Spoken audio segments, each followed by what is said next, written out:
salah satu atau Sekretaris Jenderal PDI Perjuangan, Bapak Hasto Kristianto, telah diputus bersalah dengan vonis hukuman 3,5 tahun.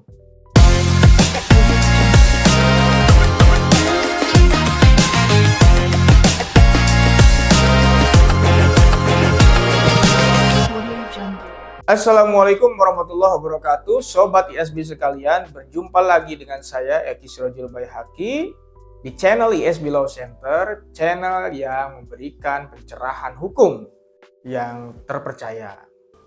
Nah, Sobat ISB sekalian, beberapa hari yang lalu kita mendengar adanya informasi atau berita di media sosial maupun media online bahwa salah satu atau Sekretaris Jenderal PDI Perjuangan, Bapak Hasto Kristianto, telah diputus bersalah dengan vonis hukuman 3,5 tahun.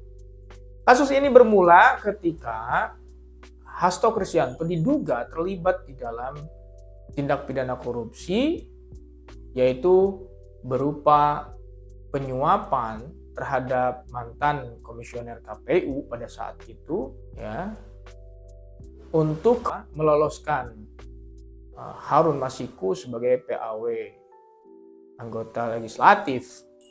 Sehingga Hasto Kristianto didakwa oleh jaksa penuntut umum dengan sebetulnya dua dakwaan yang berbeda. Yang pertama adalah dugaan tindak pidana perintangan penyidikan, yang kedua adalah suap. Nah, namun pada putusan yang lalu, Hasto Kristianto dinyatakan terbukti melakukan tindak pidana berupa suap dengan nilai 400 juta rupiah.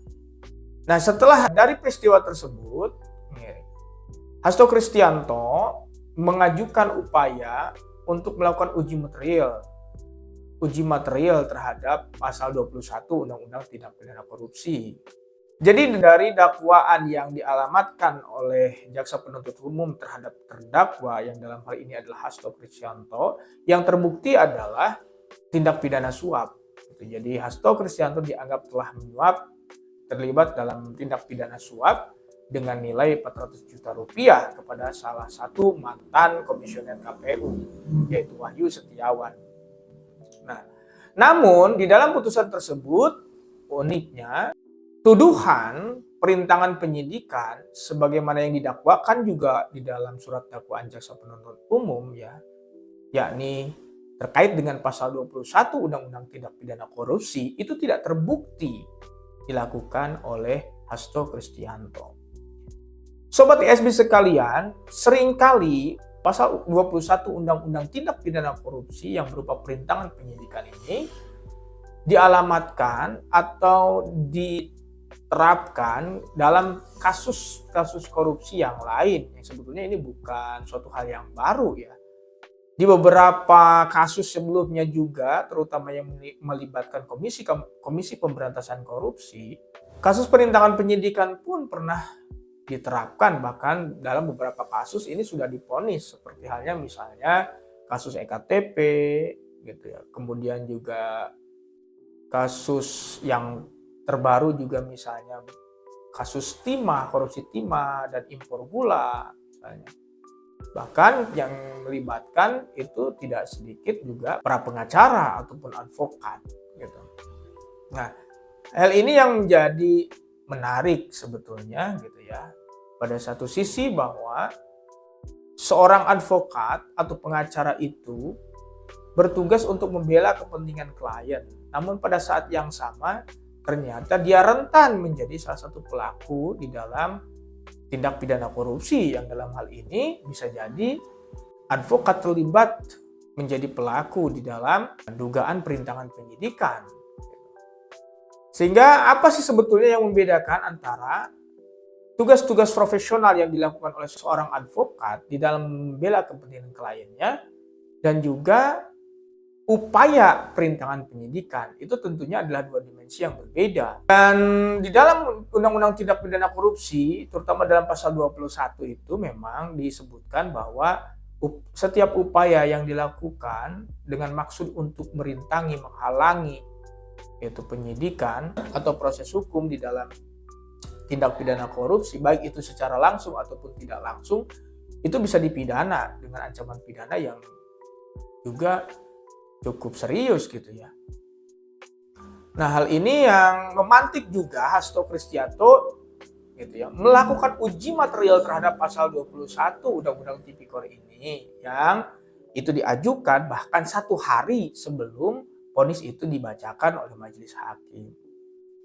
Nah, apakah uji material ini penting atau perlu dilakukan atau tidak menurut kita semua gitu ya, terhadap pasal 21 Undang-Undang Tipikor ini? Ya, saya kira itu kita semua boleh berpendapat gitu ya. Pada satu sisi mungkin ini menjadi sangat penting agar aparat penegak hukum dalam hal ini tidak terlalu gegabah di dalam menerapkan pasal 21. Harus membuat satu garis yang tegas antara konteks bagaimana perintangan penyidikan dengan pembelaan yang dilakukan oleh seorang advokat. Itu bisa jadi kalau penerapannya ini keliru atau salah, bisa jadi menjadi alat untuk melakukan kriminalisasi terhadap para advokat. Tetapi juga penting kiranya gitu, seorang advokat juga adalah untuk membantu bagaimana proses hukum ini bisa dilakukan secara fair dan juga tepat gitu, ataupun benar sesuai dengan koridor hukum yang berlaku gitu ya. Nah, oleh karenanya penting bagi seorang advokat gitu ya, di dalam menjalankan tugas profesinya, dia menyandarkan pada prinsip itikat baik, bukan itikat jahat, semata-mata adalah dalam rangka menjalankan tugas profesi. Seorang advokat dibolehkan bahkan misalnya melakukan pembelaan secara hukum asalkan itu dalam koridor atau kerangka itikat baik, ya, tidak bermaksud untuk mendestruksi proses penegakan hukum yang tengah berjalan gitu. Akan tetapi harus mendukung proses penegakan hukum yang sedang berjalan. Soal kemudian apakah itu terbukti ataupun tidak, itu akan sangat bergantung pada bagaimana cara melakukan pembelaan, bukti-bukti gitu ya, bagaimana strategi yang dilakukan oleh seorang advokat di dalam misalnya membuktikan, membuat terang sebuah perkara, begitupun sebaliknya bagi aparat penegak hukum yang lain, asalkan semua pihak bisa menjalankan tugasnya sesuai dengan prosedur yang berlaku dan tidak didasarkan pada itikat jahat ataupun perbuatan yang sewenang-wenang ataupun perbuatan melawan hukum itu dengan cara menghalalkan atau melegalkan segala cara demi memenangkan sebuah perkara, padahal perkara itu misalnya tidak sesuai dengan apa yang sebenarnya, diputarbalikan fakta dan lain sebagainya. Saya kira kita semua harus menyamakan frekuensi bahwa penegakan hukum itu bagian daripada upaya kita untuk menegakkan supremasi hukum di negara hukum Republik Indonesia ini, dan upaya yang dilakukan oleh pemohon dalam hal ini Hasto Kristianto itu sebagai juga salah satu upaya perjuangan konstitusional gitu ya, untuk penegakan hukum yang lebih baik di masa yang akan datang. Terima kasih, salam sejahtera, salam bahagia untuk kita semua. Assalamualaikum warahmatullahi wabarakatuh.